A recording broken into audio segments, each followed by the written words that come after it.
Hey guys, it's Luke here. And Thade here too. We just got done watching one of the biggest films to be released this summer, that being Oppenheimer. So it was something. I was just blown away by it, and I think one of the reasons why is because of its scale. It's just like I just feel like I don't have the words. Do you have any words to describe it? Yeah, the movie does kind of like take your breath away with how much like stuff it does. It's like very, very in depth. Like it goes into the life of Oppenheimer and stuff. And it was like a pretty mind-blowing movie by the end of it. Like there was a lot of stuff that the movie covers, like a lot of stuff that Nolan covers over the time. Like it was a crazy movie to see, I think. Yeah. Oh, and as you can tell, we're in either black or gray clothing. Unfortunately, we didn't do a double feature of this and Barbie, so we didn't get to switch immediately. So, but hey, at least we got to see both of these. Yeah, both parts of the Oppenheimer thing. Yep. So yeah, we've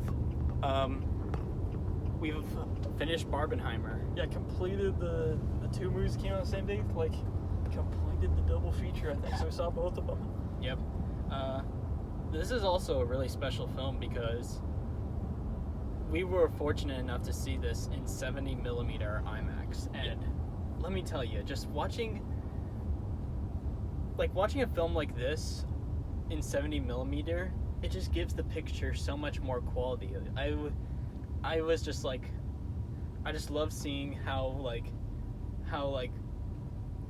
watching a movie on film, like you get to see cigarette burns, and it just looks so much more clean and detailed. You get to see so much within it, and I think that's a reason why filmmakers are still using like 35 and 70mm to this day, and that this was the first movie to be shot with black and white IMAX cameras, I believe. What do you think about seeing this in 70mm? Yeah, I thought it did enhance the experience, like having the screen pretty much being like massive and stuff. I don't really know like the necessary thing with the like. I think it was cool seeing it in 70mm. I'm not like, I don't know as much about the film itself to know like the big like huge difference, but I thought it was sick just to see it in IMAX.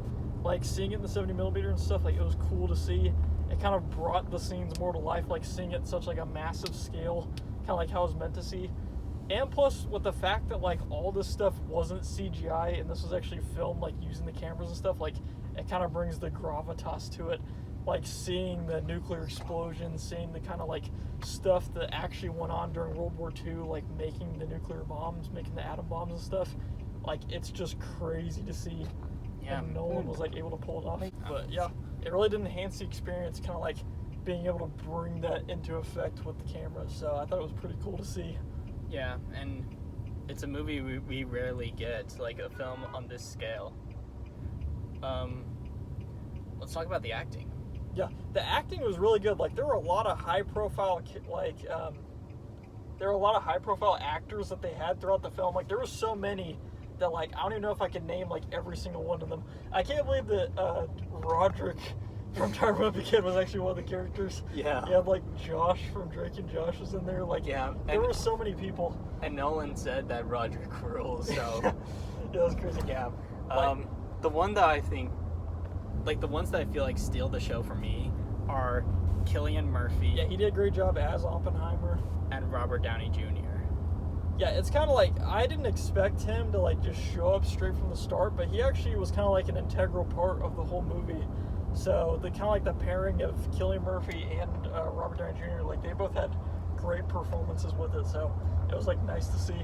Yeah, and I can definitely see Downey getting a Best Supporting Actor nomination for this, and if he does, it's well deserved. He really did a great job with his performance. Yeah, there was like a lot of stuff going into it, and most of the actors, like there were a ton of actors and stuff, and all of them pretty much gave a great performance. Like I don't think there was any actor that really like took you out of the movie or something like that. Like pretty much a lot of people did a great job. Yeah, you had people like Emily Blunt, Florence Pugh, Jack Quaid.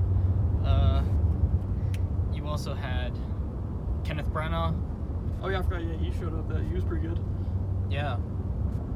Yeah, there were like so many actors that you can't really name them off because he had like such a stacked cast with the movie. Yeah. And it kind of helps like legitimize what they're saying and stuff because they just have like such a great acting ability that they can like come in and immediately kind of like have credibility with their scenes and stuff, and they like really showed it off well, I thought. Yep. That's what happens when you're doing a film with Nolan. And let's get into something else.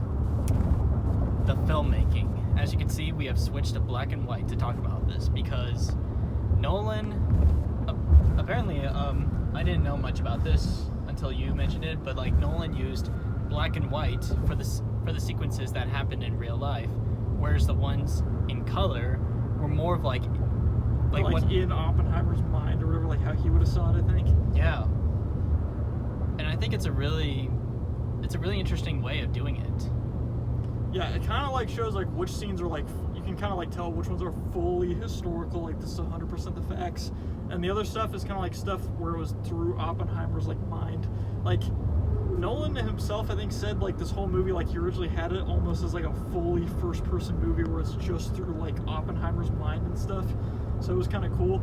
He used the filmmaking of showing like the black and white, so you can kind of take away from that, like show the historical facts, and then also show it through his view. So that was like a cool way to incorporate that into the movie, I thought, like through the filmmaking. So that was like a cool thing he did.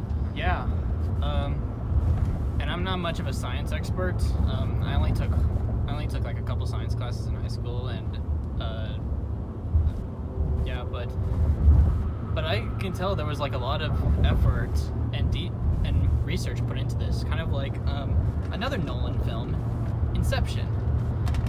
But this time, like, it's more about atomic or nuclear physics, and like I said, I'm not like a real expert on that, so I don't know what's accurate or what's inaccurate, but I could just say there was like a lot of research Nolan and his team put into this.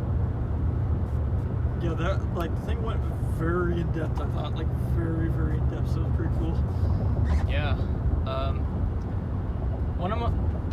Let's talk about some of our favorite scenes. I'll start off with like one of my favorites. It's the build-up to the explosion and then the payoff. The build-up was just, oh man, it was just something. Just seeing everyone either get sheltered, the counting down, the music by Ludwig just really, I was just like getting chills just getting to the build-up, and then that silence when it goes off. Yes. And then that loud boom. The payoff is also just fantastic. It's brilliance in storytelling. What do you think about it, Thade? Yeah, I thought it was amazing too. Like, and the fact that it's not CGI and stuff like made it even crazier. Like, I think that was kind of the way for us as the viewer to kind of like feel that same awe, like in some sort of way, like they did whenever they actually saw the nuke go off originally. Like the fact that it wasn't CGI, like this was a legitimate thing that like Nolan was actually able to pull off, kind of let you kind of feel like, oh my gosh, like this is crazy. Like that's what they kind of would have felt like seeing the atom bomb go off, like all the implications of it.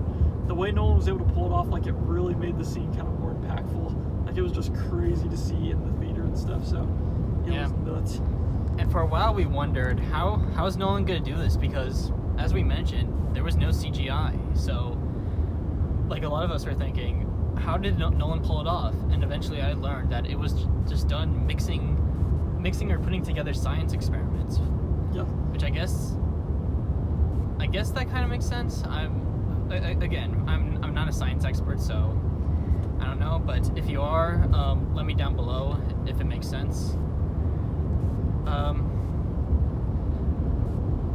think another one of my favorite scenes I saw during the movie was like the speech scene where Oppenheimer was kind of like celebrating that the atomic bomb was dropped and stuff on Hiroshima, and that was kind of like a crazy thing from Oppenheimer's point of view. Like to anybody else, like it would have seemed like, oh yeah, it's just a celebratory speech and stuff, but the way Nolan was able to kind of like show like all the conflicting stuff like going on through Oppenheimer's head, like that was kind of like a crazy scene. I thought like that was one of my favorites in the movie. Like he kind of realized like, oh my gosh, like what have I done? Like dropping the atomic bomb, like what's happened with this? Like that was a crazy scene. I thought that was like one of my favorites. Yeah, it's just like this a brilliant way of just showing like this anxiety inducing, and it's also furthered by how whenever we see, in some shots, we see Oppenheimer, like whenever he's picturing something, and like you see both this big white flash, and you also see the backgrounds just shaking.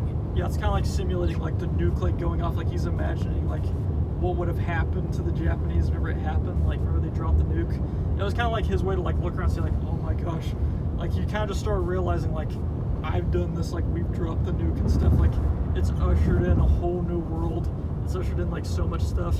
It kind of like all just happened to him, and the movie was kind of able to like see that like in a way where like that's kind of something that happens in books and stuff, like you can kind of like see through the person's perspective, but that was like a way to put it on film that I thought was like a great way, like a new innovative way to do it. So I thought it was like a masterful scene from my point of view.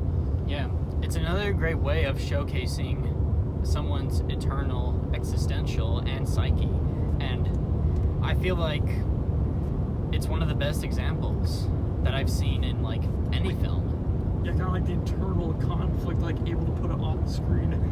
Yeah. So yeah, there was like a lot of in-depth stuff like going on through the movie, like the building of the nuke. Like a lot of this was actually more about like Oppenheimer's like entire life. Like it kind of chronicled him like going through college and stuff, like studying physics. It went like all the way up to him like kind of getting persecuted by the government or whatever, like later on. Like there was a lot of stuff in this movie. Like it went very in depth throughout his whole life. Like it wasn't really mainly a movie about just the nuke, but also like Oppenheimer himself and how it like affected him too. So it was kind of pretty cool, I thought, in that aspect. Yeah. I don't have anything else to say because like it's one of those films where words can't do it justice. It's one you need to see. But in conclusion, I just believe that Oppenheimer is without a doubt one of like the best films like we've gotten within, say, the past 10 years. And it's a film that just like it's a biopic that really takes advantage and doesn't do what other biopics do. Instead is kind of like its own thing. It delivers so many memorable performances. It has stunning practical effects, and it's one of those films like that we rarely get where it's like done with like so much realness and practicality. I'm definitely wanting to get this on Blu-ray. It along with Barbie, because like those films are great films that explore character psyche, and yeah, it's just such a great film, and it's one of Nolan's best. Yeah, I think this is definitely like one of his top films. Like I think either this, like it's definitely in his top 3 with like The Dark Knight and Inception. Like I don't know how I would rank each of them, but it's definitely one of his best films, I think, in my opinion. That's kind of my top 3 for him. I think it's definitely one of his best, like ever. I agree. I really agree. Yeah. Like I'd say I agree with like both this, Dark Knight, and Inception being his top 3 best films. And I just don't have anything else to say other than, Mr. Nolan, if you're watching this, please don't stop making movies. Yeah, and definitely go out and watch this movie though, because this is like a very important moment for history and stuff. Like, definitely go out and watch it. Yes. Yeah. And if you can, see it in 70mm. You are not going to regret it. It's going to be a life-changing experience. I know it was for me. But yeah, what was that quote he said when he was with Florence Pugh's character? Oh, like I become death, the destroyer of worlds. I think in a way, he kind of was.